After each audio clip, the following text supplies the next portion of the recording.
Hi, I'm Tim Zacharias with Cougar USA and your host of Building Value. My guest today is Matt Lanza with Space City Weather. So this will be Matt's fourth year joining the podcast to talk about the outlook of the hurricane season. There's been a lot of hype this year. You've seen all kinds of crazy headlines that it's going to be a really bad hurricane season, got La Nina, all these things. So he's going to help us kind of sort through all of that and what to look for and where to go for some reliable information around hurricane season.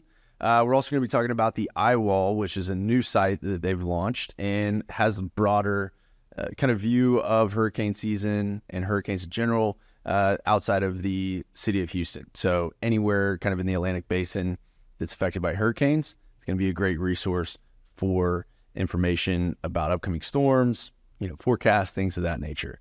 So hope you enjoy this episode. It's going to be a lot of great information about this upcoming hurricane season. On Building Value, we go behind the scenes of building operations to showcase the people and products that make buildings work and the value they bring to the community.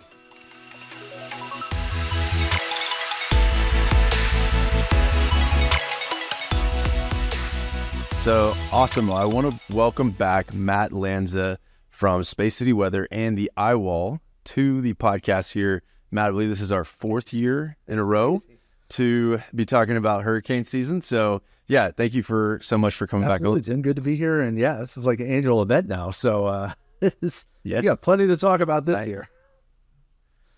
Absolutely. I mean, what a crazy start to the year. I mean, we're barely past Memorial Day and we've already had multiple kind of crazy weather events in Houston.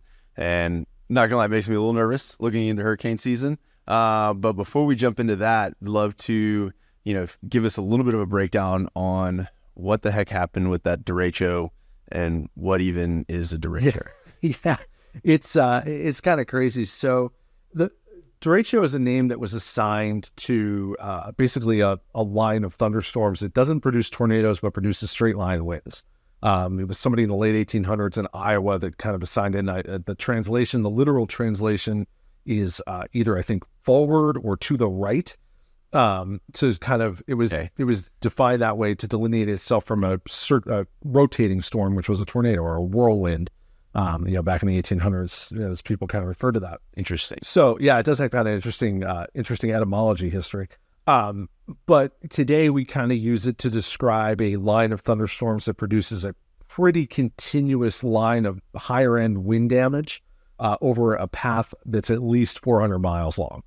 And it has to be like 60 miles wide, I think, or something like that. So there's kind of I don't think it's a strict definition, but it's become to be kind of the accepted definition within the weather community. Sure. We never do things easily. We always have to make things complicated. But that's not a small storm. I mean, that's a huge distance to cover sustained winds and damage. I mean, when you look at the map, it was significantly more than that too. It was almost 1,000. Yeah, it went all the way to Florida. And if you look back at some past, derecho events, there's one that went across Iowa a few years ago that did a lot of really bad damage up there. And that one went into Illinois. That was probably about 500 miles or so. And then the big one was back in 2012, and that went from the Ohio Valley all the way through the Washington, D.C. area, and just caused, massive power outages and basically what we saw in Houston over the, that broad of an area. So, it was a crazy storm. What separates a derecho from just a squall line of thunderstorms is, the wind damage itself, obviously the distance that it travels, but the wind damage itself tends to be higher end. Typically when we see thunderstorms that produce wind damage around here, it's, a few trees or power lines come down in a couple neighborhoods and, it's a mess for them. Obviously it's dangerous. But like for an area wide impact, there's really not much, right? It's very localized. Right. With the derecho, it's the entire area, and that's what we saw really straight across Harris County and places east. It just was the unfortunate luck that it went right across pretty much the heart of the metro area, and just caused so much damage, as it came through, and between knocking down trees and knocking out windows and damaging houses, entire power line. It's just a total mess. And that's what's crazy about it. And in our case, the derecho was mostly majority what we call straight line wind damage. Every time you get a storm like this, people almost like want it to be a tornado. I don't know what it is, but like they're like, oh no, I'm sure it was a tornado. And like what people need to understand is that just straight up wind can cause damage too. And that was what we saw with that. Even though there were also a couple tornadoes embedded within that, but it just kind of formed out in Waller County and then just went on its way through Houston and all the way to Florida. Yeah, I remember that day looking at the forecast and seeing all those emails and, saying, okay, well, it's going to be thunderstorms later in the day. Not a big deal. I mean, even our local sports were still going on. And then it was, what was that, 5:30, 6 o'clock? It was like, oh no, this is bad. So like kind of what changed in a matter of hours, and why was that so hard to Yeah, like most derecho events are really tough to predict. Some of them are very obvious events. There was a wind event actually a couple days after the one in Houston that occurred up in Kansas. It wasn't a derecho, I don't think, but there were wind damage reports all the way across the state of Kansas from that. But you could see that coming. The one in Iowa, you could see that coming the day before, a couple days before. Okay, this looks like there's going to be really strong winds. But in a lot of cases, you just don't see it because when you're looking at these things and you're looking at weather models and you're trying to determine, okay, is the day ripe for severe weather or not? Okay, yes. Well, what are the modes going to be? Strong winds, hail, tornadoes, whatever. It's not very often that you see, okay, well, there's going to be a swath of really powerful winds that goes from College Station all the way to Louisiana. You will see a setup that looks like, okay, there will be a squall line that comes through, but we know 99 times out of 100 what that's going to produce. It's going to produce some wind damage, like we just said. It's going to be localized to a couple of neighborhoods. There'll be some hail. There might be a couple tornadoes. These are all things that you expect with this. And I think that we've probably gotten too comfortable with tornado warnings and severe thunderstorm warnings around here that, I don't want to say we don't take them seriously, but we may not take them as seriously as maybe we should. And that really bit us, in some cases during the derecho event, which, just we saw the potential for severe weather. It was definitely there, but there was nothing in the model data, nothing from us that we could really decipher that says, hey, okay, yeah, this is a day that we're going to have 100-mile-an-hour winds go straight across all of Houston. It wasn't until about 5:30 that when we saw this thing pop, just west of Harris County and start to move in, that we knew, okay, this is not normal. This is bigger than what we typically see. Even up as late as 4:30, 5 o'clock, I was looking at, the squall line coming through College Station. I'm like, okay, that looks pretty typical. I'm fine with that. That's in line with what we expect. And then everything just suddenly changed. So it was crazy for us too, as meteorologists. So I can't imagine what people went through, it was just a wild day. Yeah, but it's almost like you could tell where it was in town, like by who was talking about it, like my circle of friends. It's like, okay, well now I can see where it's coming. Because I was downtown at an industry event at the Georgia R. Brown. So we were kind of insulated from what was going on. And then of course, everyone in the expo's phones went off at the same time. So then we were all kind of like, oh man, this is serious. So the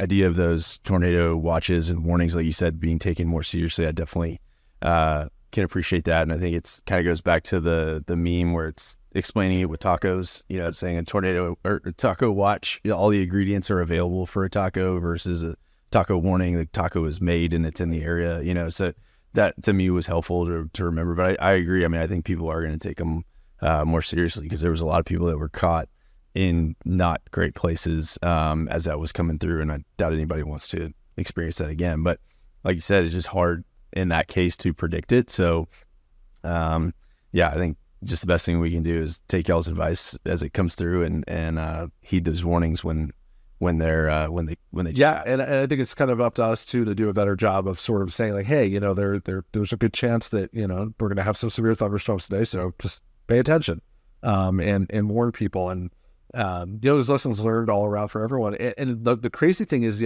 that Monday we had just a phenomenal setup for severe weather.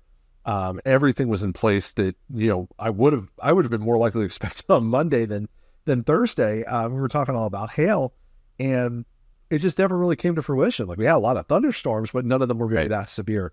And I think that bit us a little bit too on Thursday, even as meteorologists, being like, okay, well, I saw this on Monday and it didn't do anything. So, my recency bias takes hold, and I'm like, well, this time around, yeah, okay, maybe we'll have some severe storms, but I might kind of let my guard down a little bit, and you can't. Sure. But I mean, to your point in one of your recent posts, you can't, hyperbolize and give these, really kind of over the top warnings every time. Otherwise, people are just going to ignore it. You can't cry wolf every time, right? So I do see there's a balance from your perspective on. That's why, I've always appreciated y'all sharing so much of the data and saying, here's why we're making these recommendations. Here's what we see. So yeah, that's definitely a tough job, especially when you're looking into hurricane season. And this year especially seems to be overly hyped in general. So I know that's going to continue to be a challenge. So, before we get into your outlook for the season, can you tell us a little bit about your new site, the iWall, and what that's about? Yeah. So we've done the Space City weather thing for long enough that we had to do something different, right? No. So last summer you needed one more website and job to keep up with. Why not? I think we're gluttons for punishment sometimes. Yeah. No, it all comes from a good place. Yeah. So, last summer we launched the iWall, and, we didn't really have a whole heck of a lot to talk about last summer. There were a lot of storms, certainly, but I think one of our two biggest readerships last summer actually ends up coming from California, of all places, because of Tropical Storm Hillary out there, and Nova Scotia and Prince Edward Island that got impacted by Hurricane Helene. Oh, wow. Which was cool. It's kind of cool to get folks from those areas looking at it. But what we wanted to do was create a site where we could kind of do the same idea of Space City weather, but on a tropical scale, and for the entire Atlantic Basin. There's a lot of things to keep up with during hurricane season. Everybody has things that they look at. Everybody sees stuff on social media that may or may not have context associated with it. And so what I wanted to do was kind of develop this site to kind of be almost like a clearinghouse for this stuff. Like, look, this is what we see right now. Oh, hey, this model is actually showing a hurricane in the Gulf on day 15. Here's why you shouldn't believe it. Or here's why it's something we are going to watch, because it does kind of go both ways. But basically, we just wanted to bring a real perspective and a very understandable perspective to the tropics. And so that it wouldn't just be necessarily useful for Houston. It is useful for Houston, but it's also useful for folks in Florida, New Orleans, the East Coast, obviously Canada and California too. We'll see how it goes this year. We had a pretty good first year. We're kind of kicking the tires on it a little bit, seeing what works, what doesn't. And so this year, I think we have a plan to, keep attacking it sort of like we did last year, but hopefully with a little bit more brevity and a little bit more concise information, but kind of keeping that same spirit of no hype and showing the data and showing the information so people can see what we're looking at, at the same time, and they're not just blindly trusting us to tell them what's happening. So it's a lot of fun, labor of love. I'm always looking at the tropics. I've been doing this since I was in, 6th grade, 5th grade. I don't know. I had a t-shirt in 7th and 8th grade. No, I'm sorry, in high school, that had a hurricane tracking chart. You can use a pen to draw the tracks of the storms for the season on the back, because I was the coolest kid in high school. So that's what I did. This is just kind of a natural next thing for us to do, and they're doing it. I think you just came up with some new merch for the iWall. Is hurricane tracking shirt. There you go. I mean, like I said, I was cool. I was just trying to be on the front end of fashion. So nice. Well, for people that are listening or watching that aren't from the Houston area, I mean, you and Eric have a history of kind of this responsible reporting around hurricanes. I mean, really, I think Hurricane Harvey is where you guys blew up and gained a lot of popularity and following. So definitely encourage anybody that's in those areas to subscribe and check those updates, because that's just gonna be the best source of information, that without the hype, without any of the cone of impending doom, any of those kind of warnings and clickbait titles. Yeah, that's really what we try to do. And I think we've been fortunate in Houston to build a pretty loyal audience, and because we've seen them through a lot of things in the last several years, from Hurricane Harvey even before that, onward, it's been hurricanes, freezes, floods, derechos, droughts, et cetera, et cetera, et cetera. We come at this as we're Houstonians too. We're coming at it from a place of empathy.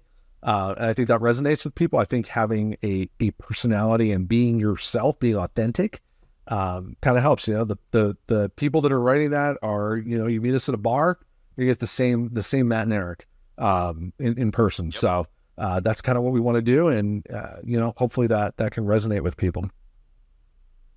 Awesome. Well, very excited about both sites for you guys, and expect the eye wall to do just as well, if not better, as Space City Weather. So here we go. To not have any more clickbait or suspension here. What are we looking like for the 2024 hurricane season? I mean, any headline or anything that you see, just basically the world's ending in the next 6 months here because of hurricanes and El Nino, La Nina, all those things. So big open-ended question, but what's your kind of what are your thoughts on this year's hurricane? It pains me to say this, but the hype is real. Which after we just got done talking about how we don't hype things up. Yes. No. That's scary. No. The interesting thing about this year is that every data point that we look at is suggesting that it's going to be an active season, and a very active season at that. You look at water temperatures across the ocean basins; they're extremely warm, way warmer than normal, at historical peaks. What we're seeing as we're recording this, now water temperatures are about 2 months ahead of schedule in the Atlantic Ocean. So what we're seeing in June, we typically see in August. And that's a little alarming, because first and foremost, hurricanes need warm water. That's the first main ingredient that they need. So when you have water temperatures as warm as they are now, that kind of instantly buoys you to say, hey, it's going to be a busy year. And then on top of that, we're transitioning from El Nino probably into a La Nina, which is just where the water in the Pacific Ocean flips from warmer than normal to cooler than normal around the equator off the coast of Peru and points west from there. And when that happens, that has historically been very well correlated to active hurricane seasons in the Atlantic Ocean. So you've got exceptionally warm water, you've got La Nina, both are obvious candidates for very busy seasons. So what choice do we have kind of at this point? But to forecast a very active season. The reality is more nuanced. There, when you look at these things, there's always something that we're not seeing. There's always something that's going to show up at some point during the season that's going to surprise us. And it may surprise us for better or worse. Hopefully for better. And we end up with fewer storms than we expect. We've seen it before. The seasonal forecasters, which we'll talk about in a second, they all have very good track records. Especially in recent years, they've done great, but a seasonal forecast is still a seasonal forecast, and it can bust. And as confident as we are sitting here today saying that it's going to be a busy season, hey, it wouldn't be the first time we've been incorrect about something. So, that's kind of my way of trying to talk myself off the ledge a little bit, because otherwise, just looking at the data, just objectively, it's not pretty. So we'll hope for the best, but prep for the worst this year. Yeah, that's, I guess it's good to hear that you're looking at the data and coming to similar conclusions. You read those headlines and other things, and you're just like, there's no way that's true. But, definitely seems to be the case that you got all the data that's showing that we're going to have the more active season.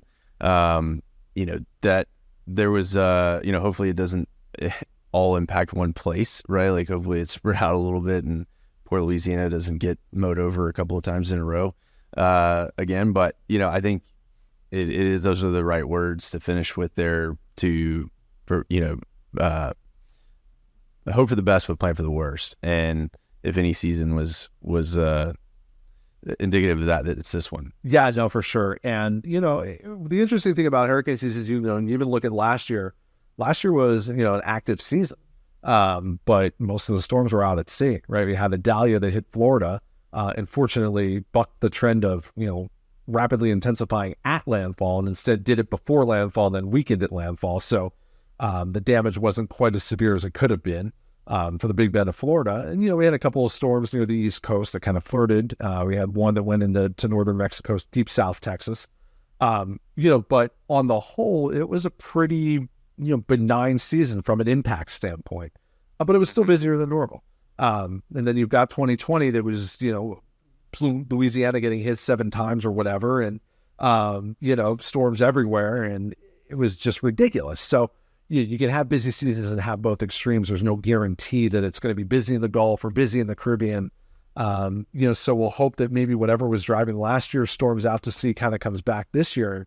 Ironically, a hotter Texas would favor storms staying more to the east. So I guess if you really want to root for something and be in pain all summer, just root for a hot summer, hotter than normal summer. And Interesting. maybe that'll help. But yeah, I mean, it really is the type of season where you just hope that everything comes together and you get that really active season that stays out at sea. The 2023, the 2010 was another example of that. And we'll just hope that that's what happens. But if not, we're prepared to cover it all. Sure. So you mentioned hotter than normal Texas, helping with keeping the hurricanes away. Is that what drives that? And I mean, it already kind of feels that we're on that path. I mean, Memorial Day with the heat advisory up to 114 or whatever that was. I mean, it was ridiculously hot. So I mean, is that what is driving, or what does drive the heat playing a role in where the hurricane? Yeah. So all of last summer, we basically had high pressure in the upper atmosphere that just set up over Texas, and we just last summer was punishingly hot all summer long. It was just miserable. It's like we flipped the switch in mid-June and we didn't turn it off until October. But from our perspective, as looking at hurricanes, that was great, because when you have this basically big heat dome, as we call it, that's established over Texas, what it does is, as the air circulates around it in a clockwise manner, it keeps everything either to the south or to the east of us. It steers hurricanes or tropical storms away. And so when you have that in place, you're basically shielding yourself from, tropical activity for coming in. Is one of the reasons why when Harvey hit in 2017 and stalled, it got stuck between two of those things. One was in the west, one was over Florida. So it was hot in those places, but in between, you just happen to have a hurricane show up and it couldn't move for 5 days. And so, that these high pressure systems really do play a very big role in, not just the overall season, but also individual storms as well. So knowing where those are is kind of important. And yeah, we did start off that way this summer, even hotter than last summer, like in Mexico, in parts of South Texas. So, May has really started off as a summer month, not a spring month here. And, that is, as we're talking about this right now, things have relaxed a little bit, and it looks like maybe going into next week, it won't be quite as crazy hot. So maybe we're relaxing that a little bit, but at some point, hopefully that can show up again. And yeah, it sucks that we're going to be hot, but, that would help keep things away from us for a little bit. So, there's no guarantee that's going to happen. But another thing we'll hope for. Right. I was going to say, I would not have come out of this conversation hoping for hot weather in Texas, but I would rather be sweating than swimming in floodwater. So I'll take the heat over hurricane. Absolutely. Absolutely. So, wow. That's, I mean, definitely not the best of news, but like you said, there's a lot of things we can do between now and then to prepare. So kind of in that vein, like where are some places that people can go for reliable information? Yeah. So when you're prepping your kits and your plans and everything for the season, it's important to, check local government websites. They have, almost all of them have emergency preparedness pages that have checklists of things that you should have in your kit. And I think it's important for folks to do that this year. So that's one thing I'll definitely say right off the top. And then the other thing is, when it comes to getting information during the season, obviously, Space City Weather, the iWall will be there all season, and I would definitely tell people to trust us. But the reality is we live in a world where media consumption is very fractured, and not everybody's tuning into the 6 o'clock news. Not everybody's looking at the same stuff. Everybody's looking at different things.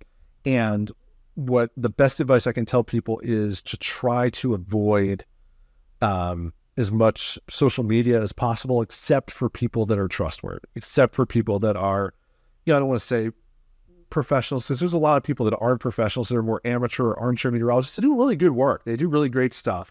So just trust the voices that are not crazy during every little weather event, and go to them, and trust the Weather Service and the National Hurricane Center, because quite frankly, you're not going to do better than them. Like, they're the best at what they do. The Hurricane Center people are amazing.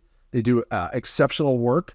I know that a lot of times people, particularly people that are running businesses and stuff like that, need a lot of lead time to prepare their businesses and everything for a storm. And so, the National Hurricane Center is not going to issue a hurricane warning until 36 hours before the storm hits. So that's not enough time for a lot of people, but you can get a sense of what's happening and what's coming, by following that, and then supplementing that with a local media source, us, whoever you trust that works as a meteorologist. And I think that you'll get into a good place. But I mean, just avoid panicking yourself over these 13, 14-day forecasts, because it's just not worth the stress. Hurricane season's long. I mean, for us in Houston, it's June through really the end of September, first week of October, even though technically it goes till November 30th. But really after the first week or so of October, we really start to calm down here. But it's such a marathon that you're going to drive yourself crazy looking at every little thing and sweating over it, because, people here are very snake bitten, and understandably so after the last few years. So I get it. And, we're not telling people to not do this stuff because we're trying to control, what they're seeing and everything like that. But just for your own sanity, really just do it for yourself. Sure.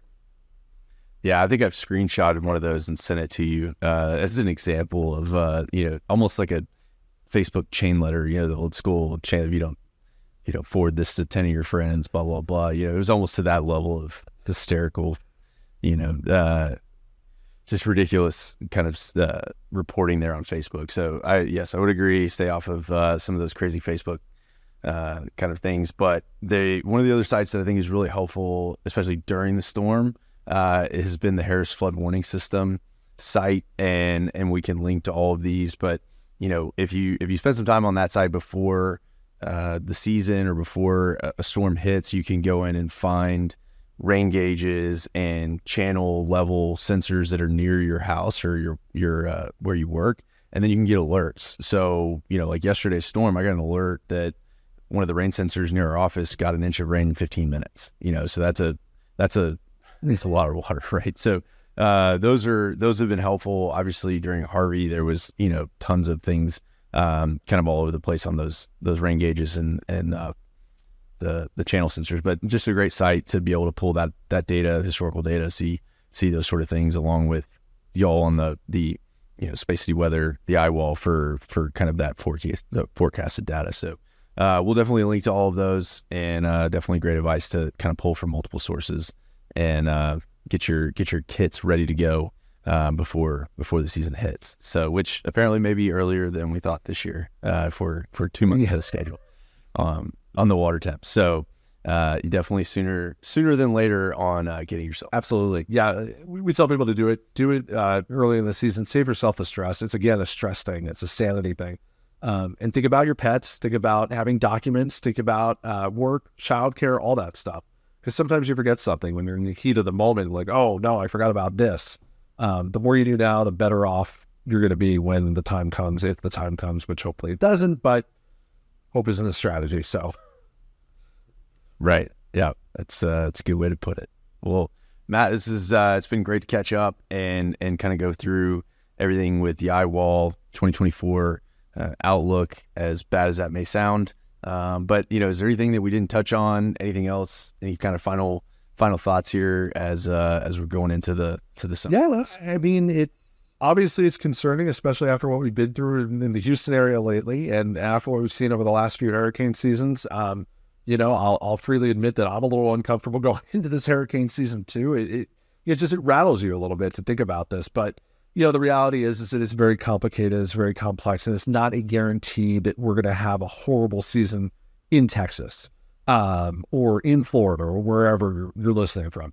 So you just kind of keep yourself grounded in that regard. And frankly, information is power. And like I said, the more prep you do now, the more information you have during the season that's good information, the better. The more informed you are, and the better decisions you can make for yourself, your business, your family, et cetera. Absolutely. Well, like I said, thanks again for coming on. And you are now my most tenured guest here with your 4th appearance on the podcast and talking hurricane season. So again, I appreciate your time and everything that you guys are doing at Space City. Thank you, Tim. Always a pleasure to chat with you, and good to make it 4 in a row. We'll do 5 next year, I'm sure. Awesome. That sounds good, sir. Also want to thank everybody for watching and listening to this episode of Building Value, and look forward to seeing you on the next one.